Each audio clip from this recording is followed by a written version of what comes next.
10 years anniversary since my very first book, Alex the Dog and the Unopenable Door. That one in the top left came out. And I thought, oh, in 10 years, I wonder how many books I'll have written in that time. And I counted them, and it was 26. Yeah, which is more books than I ever thought I'd write. I thought I'd write like 2, but it's 26, which is weird. I write loads of different kinds of books. You can probably tell that by the front covers. I do like picture books for really young kids and like short, silly chapter books. The main thing I write is longer novels. And I think that the more that I've been doing this, the more people ask me, well, how do you write 26 books? How do you come up with ideas? Help. And I always say the same thing. I've always said this. If you want to write stories, if you want to do it, you've got to get a notebook. This is a super fancy one. It doesn't have to be fancy. You can have a piece of paper in your pocket, use the Notes app on your phone. But the trick is you've got to go out to places that are going to inspire you to come up with ideas to write stories. For me, that's going outside. I'll go out to like parks, I'll go to museums, I'll go to galleries, I'll go to the cinema. Whenever I'm doing that, I'm scribbling down ideas so I can come back to those ideas later and write stories about them. That is how I've always done it. And then the pandemic happened. Yeah, that always gets that sound. People go, don't talk about it. But I'm going to make you think about it. I want you to remember back to lockdown 1, the worst one, when we didn't know what was happening. And all we were told was, go home, stay at home, don't go outside, apart from to get food or if you have to go to hospital. I think we were allowed 1 walk a day. That sort of sounds familiar. And during that lockdown, people said to me, this must be amazing for you as a writer, because all you have to do is just stay at home and write books. It must be wonderful. And it wasn't wonderful. It was rubbish. It was boring. That first lockdown was so boring. All I could do was sit at home and look at the same 4 walls that I look at every single day.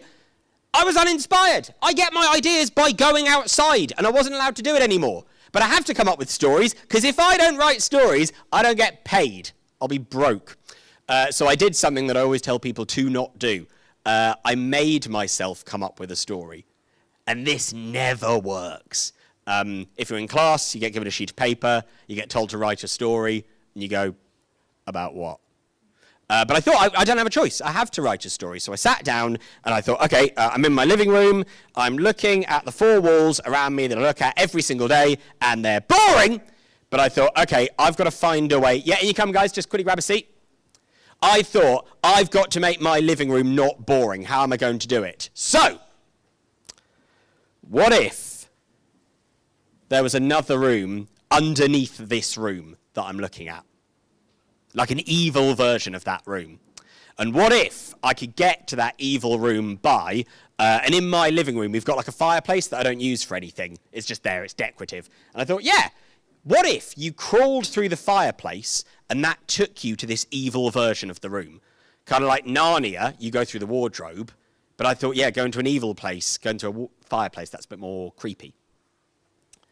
And that idea that I made myself come up with is what led me to write this book. It was the seed of it, The Chime Seekers, which is my scary book. What I'm going to do today is I'm going to basically be talking mainly about this book. And at the end, I'm going to give you the chance to ask me lots of questions. You can basically ask me anything you want. That's fine.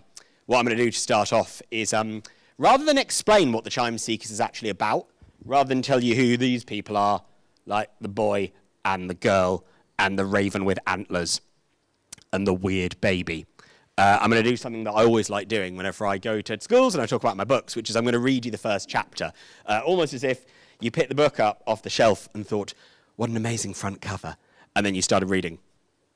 And if you did that, you'll be beginning at a chapter that is called The New House. It's hard to do this with a microphone and a book.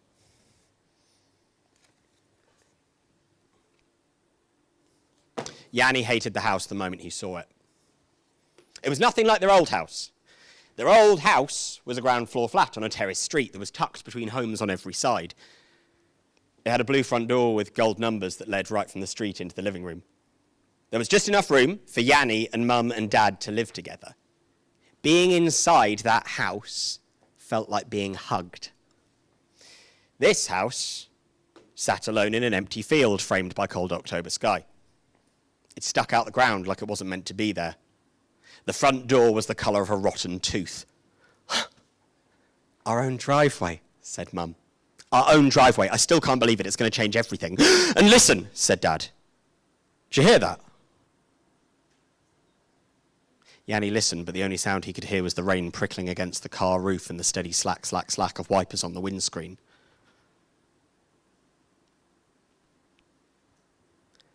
Silence, said Dad. You could make all the noise you wanted out here. Nobody would ever hear you. Yanni wasn't sure why that was meant to be a good thing. Places were supposed to be noisy. That meant that there were people close. He peered out of the rain-streaked car windows and searched the fields surrounding him. He had never been anywhere so empty, or so flat, or so close to the ground before. It made the sky look enormous, pressing down on him like a vast set of hands. There were no other houses. You said it was a village, said Yanni. Mum pointed down the road. Oh yeah, Fallow Hall is just 10 minutes that way. You're going to love it, Yanni. There's a little village square with a shop and a church. And the bus stop. You're going to be using that by yourself every single day once half-term's over. Yanni shuddered. His new school. He was going to be starting halfway through first term, weeks behind everyone else. The house move was supposed to have been completed months ago, but it had been delayed so many times, Yanni had been forced to start at another secondary school back home. The teachers hadn't even bothered to learn his name. He stared at the ugly house, the grey sky, the barren fields. This was where he lived now. He'd left behind his friends and everything he'd ever known for this. Right, said Dad. Moves are going to get here soon. Let's see how the decorators have gotten on. He reached out a hand for the ignition, and Mum shot out a hand to stop him, her eyes wide and desperate. No, she's in the... Too late. Dad had turned the key. The car fell silent. And then it filled with a blood-curdling scream that sang off the windows and shook the air. I'm sorry, said Dad. I'm really, really sorry. Mum slumped weakly in her chair. Oh, God, right. Well, that's it, isn't it? That's the rest of the afternoon. Yanni glared at the screaming lump beside him. There, squirming away in her car seat like the queen of all maggots, was the reason they had moved to this house in the first place. Ari. Yanni's baby sister, Ari, had arrived 1 year ago, screaming, and she had hardly paused for breath since. She screamed when she woke up. She screamed when you held her. She screamed when you put her back down. The slightest thing had set her off. Loud noises, quiet noises, medium-sized noises. And it had only gotten worse now that she'd started teething. Now, she kept Mum and Dad up until dawn, bleeding out their energy drop by drop, transforming them into exhausted zombies. They slept when they could. They ate when they remembered to. Sometimes Dad would fall asleep while talking to Yanni in the middle of a sentence. All right, it's fine. Look, just, it doesn't matter. Give it to me. I'll put it in the sling. I'll walk around for a bit. No, she doesn't want to go in the sling, does she? It's her teeth. Just give her the ring. I don't have the ring. She threw it out the window on the way here. Oh, my God. No, it's fine. It's fine. We'll give her something else. Something for her teeth. Biscuits. We'll give her a biscuit. Well, where are the biscuits? They're in there. They're in the bag. Well, they're not in here. No, they're in the bag. There's the bag. Yanni sighed. Mum and Dad bickered all the time now. The house move had just made things worse.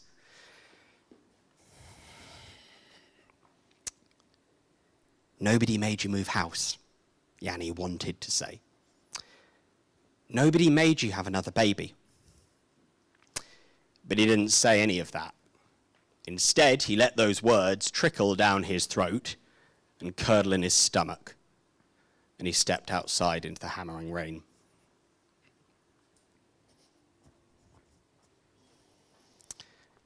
It's not the whole first chapter. That is an extract to give you an idea of what's going on with the main character, Yanni, when the story begins. As you can tell, Yanni is completely miserable. His parents have recently had another baby, and it means that all of that love and care and attention that Yanni has spent his whole life being used to isn't really there anymore. His life has changed. Not only that, it means that he's had to move to a horrible house in the middle of nowhere. Things go from bad to worse when they go inside the house, because the inside is even worse. It's basically really empty and creepy. There's a giant fireplace in the sitting room,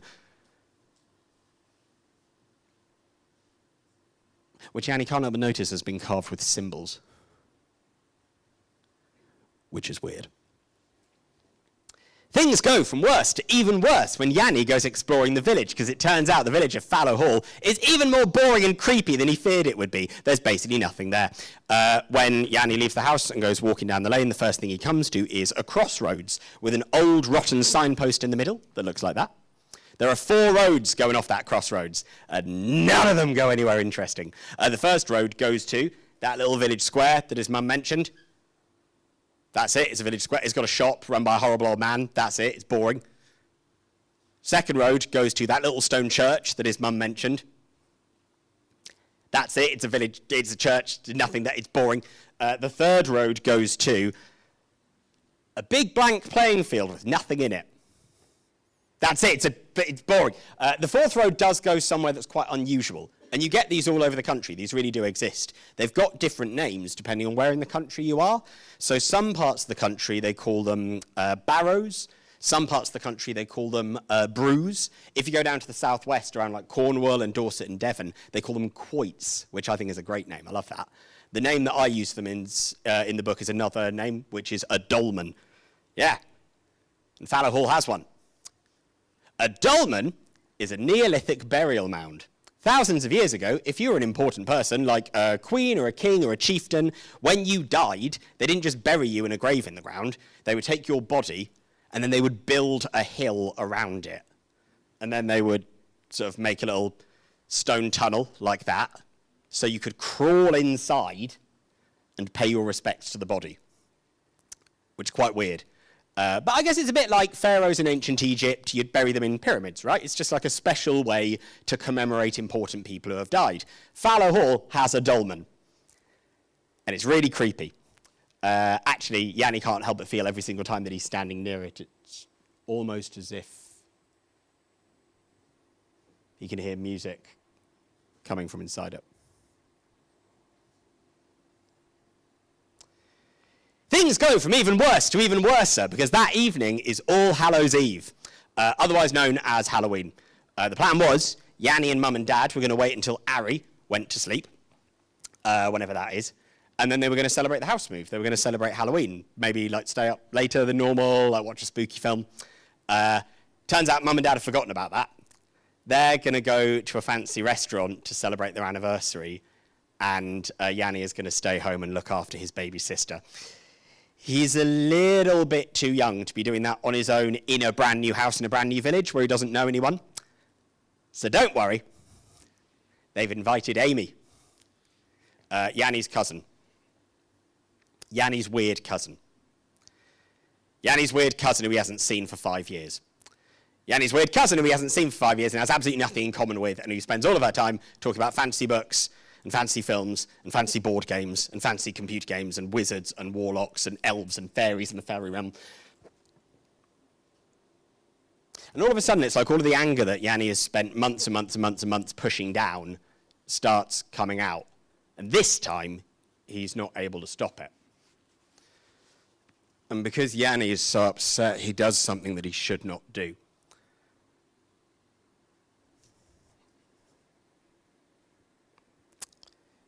He goes upstairs to his baby sister's bedroom. And he stands over his sister's cot while she's sleeping.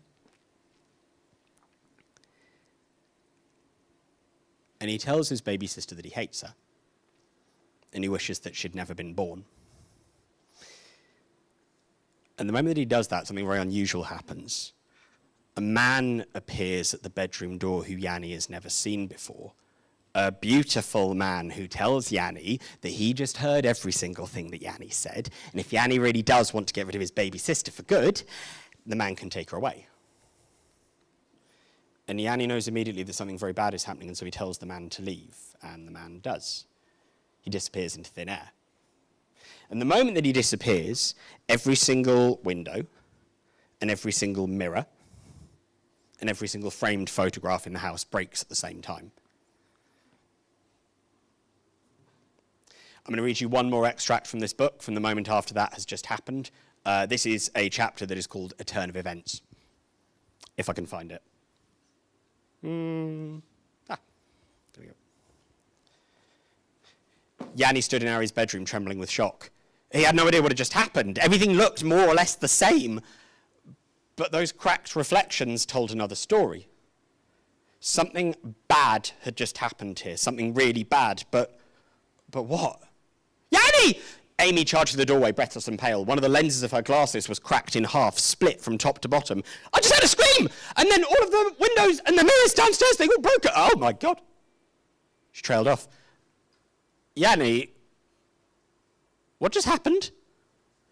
Yanni tried to get his thoughts straight, but it was impossible. It was as if the memories were muddling themselves into nonsense in his head as he thought them. There was a man. That was it. There was a man, a tall man, and he wanted to come in the bedroom, and he wanted. Yanni had to fight to remember it. What did the man wanted? He had asked him for something, and he kept asking, and he wouldn't take no for an answer. The memory slammed into him. It was Harry. It was Harry. He wanted Harry. He's taken Harry. Amy was confused. Harry is right there. Yanni looked. Sure enough, Harry was still in her cot, safe and sound. She was standing up and gazing at him with a faint smile on her lips. Oh, Yanni could have cried with relief. But there was something weird about Harry, something different. It took him a moment to realize what it was. Hang on. She's standing up. It was true. Harry wasn't even holding on to the edge of the cot for support. She'd never done that before. Amy didn't seem to think that was as interesting as Yanni did. Wait, sorry! There's a man in the house! Are you being serious? Yanni didn't reply. He was too busy looking at his baby sister. A moth had flown through the window and landed on the ceiling next to the light, and Harry was staring up at it. She calmly unbuttoned the straps of her sleeping bag and then strolled over to the cot, as if she'd been doing it for years. Look, she's walking now, said Yanni. She's walking by herself. Amy was fully panicking. Yanni, the man, where did he go? Yanni watched as his baby sister climbed onto the edge of the cot and balanced on it like an acrobat. Yanni, the man gets something in the house. We're going to have to overpower him ourselves. I don't know how to do that. I'm hopeless and nuts. Amy, I had to have no questions until I was 10. Amy, yes. Harry is climbing the walls. Oh, I bet she is. I haven't been this stressed in months. No, I mean, she's actually climbing the actual walls right now. It was true. Harry was clambering up the shelves that Dad had built for her, hand over hand, scattering books and toys to the floor. She was already halfway up to the ceiling. Amy's mouth fell open. How is she doing that? I don't know, said Yanni. She's never done it before. Harry had reached the ceiling, was already stretching out a hand, trying to get to the moth. And yet Yanni suddenly snapped awake. What was he doing? She was going to fall. And the moment that he thought it, Harry's foot slipped from the shelf and she was sent tumbling over backwards. Yanni leapt out to grab her.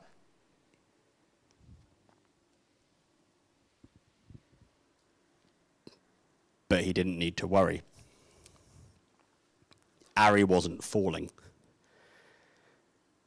She was standing on the ceiling. Yanni and Amy gazed up in speechless shock. Harry stared back at them, suspended from the ceiling like a bat. What about that? Said Amy. Has she done that before?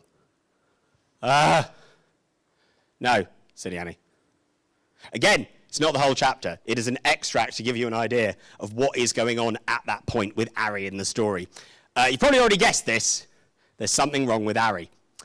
And Yanni is very lucky that Amy is there with him that night because she works it out far faster than he ever could. Tonight is All Hallows Eve, otherwise known as Halloween. One of the few nights of the year that fairies are able to cross over from the fairy realm and come into our world. When I say fairies, I don't mean like Disney, like, ooh, fairy, sparkly. I mean old magical folklore fairies from myths and legend. They were powerful magical creatures. Some of them were good, but most of them were evil. And when they came into our world on certain nights of the year, they did it to cause chaos, and their favorite thing to do was steal human children. The man that turned up at Harry's bedroom door was an evil fairy who has stolen away Harry and replaced her with a changeling, a fairy baby, which is why it can now stand on the ceiling. Yanni's only hope is to find some way of following that man and get his real sister back off her. And again, he's very lucky that Amy is there with him because she works out how to do it far faster than he ever could. The answer is that fireplace. Because it's not really a fireplace. It's a fairy gateway. And hidden on the other side of that fireplace is another village. When Yanni and Amy crawl through the fireplace, they find that the village of Fallow Hall has become the village of Hallow Fall, a sinister, evil, magical double of the village that Yanni has moved to. Everything that's in Fallow Hall is in Hallow Fall, but a weird, evil, magical version of it. So when Yanni and Amy leave the house and go walking down the lane through a deep, dark forest, the first thing that they come to, obviously, is the crossroads with the signpost. But in Hallow Fall, it's a magical talking signpost. Yeah! This guy is not evil. He's actually really helpful. He gives them loads of advice and suggestions and directions to help them on their quest. Of course he would. He's a signpost. That big blank playing field with nothing in it has become a vast and boundless ocean that becomes very important on their quest. But most important of all is the dolmen. That Neolithic burial mound in Fallow Hall. Once you crawl through the fireplace and pass through the fairy gateway to enter the land of Hallow Fall, becomes the Dark Tower of Lord Renwyn, the fairy lord of the manor, the most evil and powerful fairy in all existence. And he's the one who stole Ari away. Yanni's only hope of getting his sister back is to make a wager with Lord Renwyn, like a deal, because fairies love wagers. They cannot turn them down. Yanni has until midnight to complete 3 impossible tasks. If he succeeds, and he passes all 3 of them, he gets to take his baby sister back home with him. But if he fails any of them, then Ari will belong to Lord Renwyn forever. And she will never leave Fallow Hall, and Yanni will never see her again. And he'll have to say that to his parents.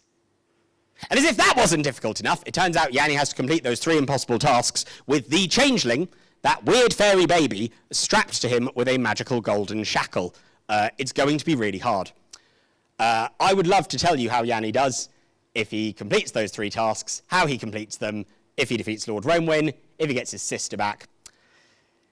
But I'm not going to do any of that, because I'm an author. The way this works is, I turn up and I tell you like 10% of the book, and it makes you want to read the rest of it to find out what happens, and then you have to buy a copy of the book, and I get rich. I'm not even sorry for doing that. This is how I make money. This is how I pay my bills. Soz. 20 seconds. Can you please turn to the people you're sat next to? Just have a chat about everything I've told you so far. What do you think about that? Go, 20 seconds.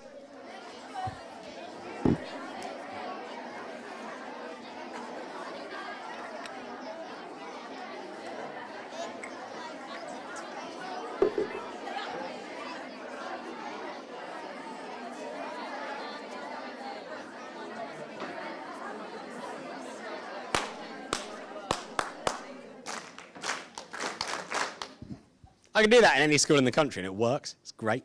Apart from, I once went to a school where I didn't realise this, but they'd never done the clap, and they didn't know what it was. So I stood up in front of 400 kids in assembly and did the clap. They just looked at me. They thought I was just clapping for fun, like a seal.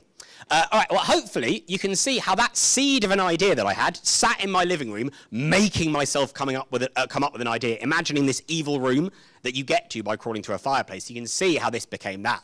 But there was loads of other things that I was doing when I was thinking of that. I was thinking about stories that I love and that I'm inspired by and that I enjoyed reading, and then I was kind of doing my own version of them. So some of you have probably noticed this when I was saying the stuff that inspired me with this book.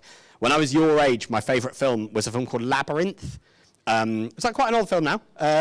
So the plot of Labyrinth is a girl whose baby brother is stolen by the Goblin King and carried off to the Goblin City.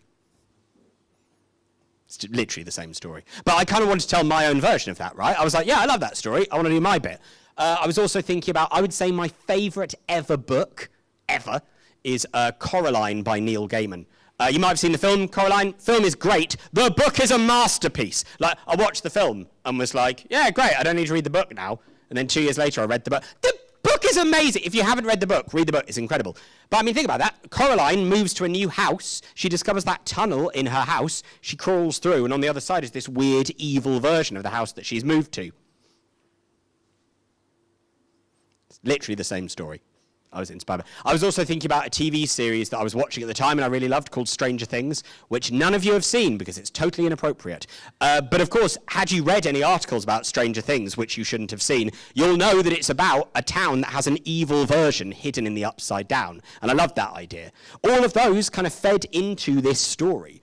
But the one thing that is really important to know is I did not sit down and just write this, like starting at page 1, finishing at the end, and it's done.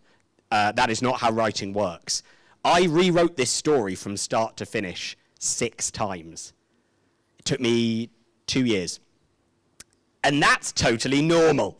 There's not a single book you've ever read in your life, or will ever read until the day you die, where the author wrote it in one go and it was done. It literally doesn't happen. Every single author has to go over their work again and again and again and again and again.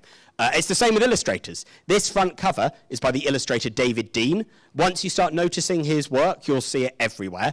It's an amazing front cover. He doesn't sit down and do this in one go. He does them, I mean, dozens of times. I'll show you an earlier version of this front cover. There we go, it should be there in a moment. There we go. I mean, it's basically there, right? It's more or less the same front cover. But if I go back to the final version, he's made it so much better. It's so much more creepy. It's so much more magical and atmospheric. He does that all the time. That is how illustrators work. They go over stuff again and again and again and find ways to improve it. You've probably also noticed, if I go back to that earlier front cover, it didn't used to be called The Chime Seekers. When I first wrote this book, I called it Changeling, because I thought, yeah, Yanni discovers this changeling, this fairy baby, but he's also going through a lot of change, right? He's kind of a changeling as well. And my editor, the person who works, the publisher, who tells me how to improve my book, said, don't call it that. And I said, okay, how about this title instead? And she said, no, not that either. And I went, all right, how about this? No. I came up with, and I'm not exaggerating, I put them in a spreadsheet to count them, 266 titles until they agreed to The Chime Seekers. Towards the end of that, I was losing my mind. I was like, Ceiling! How about we call the book Ceiling? Ceiling's a nice word. But I'm glad that they did that. Because I think Changeling is a good title. I still like the title Changeling. But there's something about The Chime Seekers that I think is actually kind of weird. It sort of doesn't make any sense. And I think it's part of the thing that would make a reader want to read on and find out a little bit more, because it is quite a weird book. The reason that I say this is not to try and put any of you off making stories or being writers. The reason I'm saying it is because I remember being your age and writing a story and being proud of it, but not really understanding why the thing that I was writing didn't really read the same way as the books that I saw on the shelf. And I thought that's because I was bad at writing.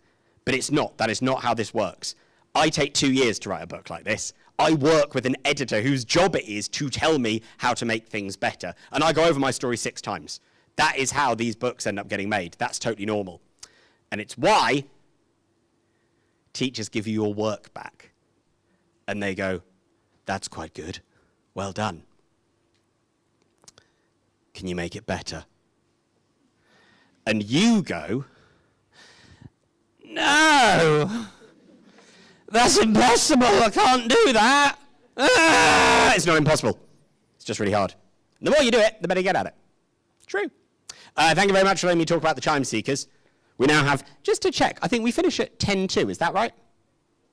11 minutes of questions, my favourite part of any school visit. You can ask me about the Chime Seekers. You can ask me about one of my many other books that I've written. I'll tell you everything. I can tell you about being an author. If you like writing, you want writing tips, I'll tell you that. You can ask me questions about my personal life. I will answer almost anything. That includes how much money I make. 20 seconds. Turn to the person next to you. Come up with an amazing question. Go. Hey, can you go to the other one? Oh.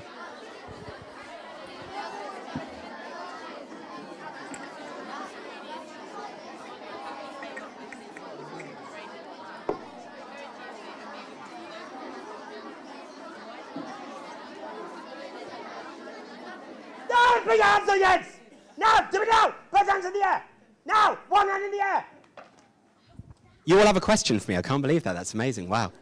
I find that joke funny every time I do it. I've been doing this for 10 years. I still find that funny. When I'm 90 years old and I'm doing this to your grandchildren, I will still be doing that joke and laughing. Hands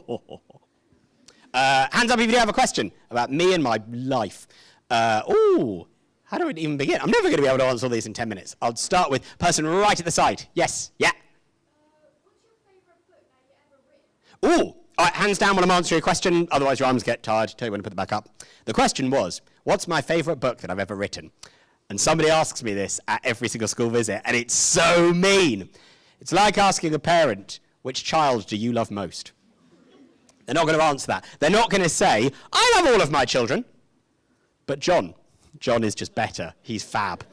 And it's kind of the same with these books. I know it sounds like a lie. There are some books that I don't particularly like that much. And you know which ones they are, because they're not on this slide.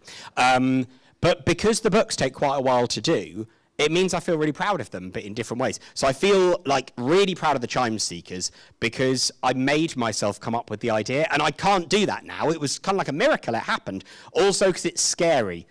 Scary books are great. I don't know why there aren't more scary books. They're fab. I could give you another example. Ooh, at the back, would you mind clicking on the book that says The Midnight Guardians? There you go. Should see a little bit of a... Perfect, thank you. Yeah. The Midnight Guardians, this is another David Dean front cover. You can sort of see the styles very similar. This is the story about a boy whose childhood imaginary friends come to life and then take him on a quest to save his sister. So you got a tiger named Pendlebury and a badger in a waistcoat called Mr. Noakes and a knight in shining armour called the King of Rogues, who's really annoying. This book is the first story that I ever wrote that's set in the real world, like in real history. It's set during the Second World War. So for the first time ever, I had to do research and work out making sure that I wasn't getting stuff wrong, which meant that book took me ages. It was really, really hard to do. So I'm proud of it for that reason. Oh, in fact, at the back, would you mind clicking on the book again? It should go back to the first slide. Yeah, there we go. Basically, every single book has got like a particular thing that I'm proud of. So it's very hard for me to choose. How mean. Hands up for another question.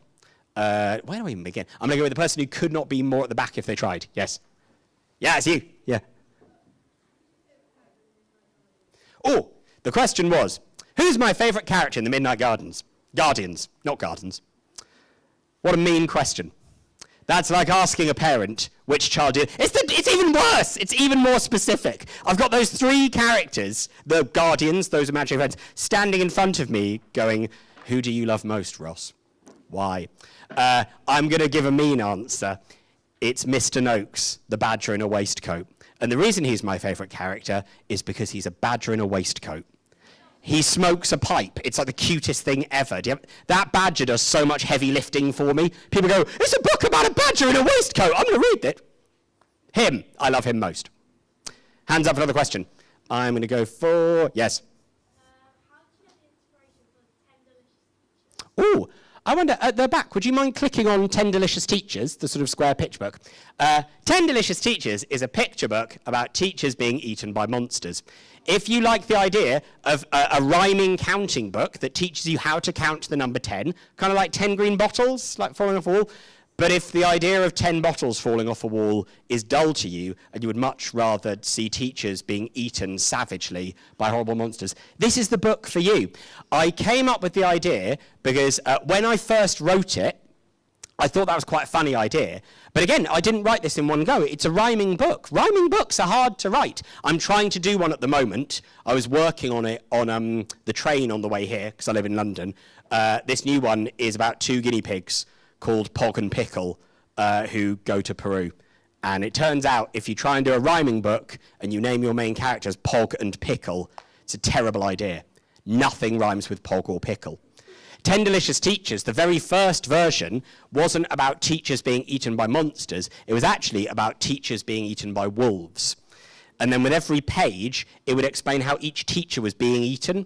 So like the PE teacher was being pulled apart like half-time oranges, and the science teacher was being roasted over a Bunsen burner.